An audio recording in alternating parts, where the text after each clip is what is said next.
عسلامة ومرحبا بكم في درو ماي ساينس. كلمة اكستريميزم جاية من الكلمة اللاتينية اكستريموس اللي نقصدوا بها بالتعريف القديم انك تغرق في فكرة ولا ايديولوجيا معينة لين توصل للقاع متاعها. معناها ما تكتفيش بالمظهر العام للفكرة معينة، اما تدخل وتغرق بها وتمشي بها البعيد حتى الاكستريم متاعها. احنا عندنا فكرة على واحد اكستريمست، معناها واحد جاي من طبقة اجتماعية هشة وفقير شويه ويحب يبدل العالم ويحب ينتقم من العالم وكل شيء، يحب يرد العالم الكل يخمم كيفه ويفرض رايه على الناس الكل. اما مش هذا ايش معناها بالضبط. واحد اكستريمست مش معناها بالضروره حاجه خايبه. مارتن لوثر كينغ كلاسوه كاكستريمست للقيم، هو وصف جيسس كاكستريمست للحب بار اكزومبل. مانديلا، غاندي، ماذر تيريزا، كلهم اكستريمست اون كيلكو سورت. معناها اكستريمست هو عبد يقف عكس التيار، واحد خرج ورفض القيم واللي ناغم اللي حطتهم السوسيتي. معناها واحد مش عجبته الوضعيه ويقف ويبدل ويدافع على افكاره ويدافع على مواقفه ويوصل يضحي بروحه ومام يعرض روحه للريسك دفاعا على افكاره. يقول القائل ما وين المشكله تجي وقت اللي التطرف يولي تطرف عنيف. معناها تقصي الراي المخالف وتحب تفرضه بالعنف، سواء عنف لفظي ولا جسدي ولا غيره. اكثر نوع نتاع التطرف اللي قاعد يمس في بلادنا توا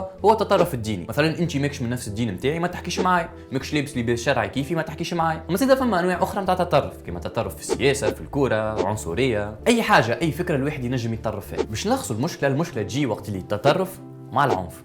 هكا وصلنا لاخر الفيديو، ومش نحكيو فيها على التطرف العنيف واسكو اللي يقم بالروح ويتسمى مريض نفساني ولا لا، وكيفاش يصير غسيل الدماغ وكيفاش نحميو روحنا منه وغيره من الاسئله اللي باش نطرقوا لها في السيريه ذي. دونك كان عجبوك المواضيع اللي باش نحكيو فيها ما تنساش باش تحط لنا لايك وتتبعنا الجمعه الجايه. الي ابيانتو.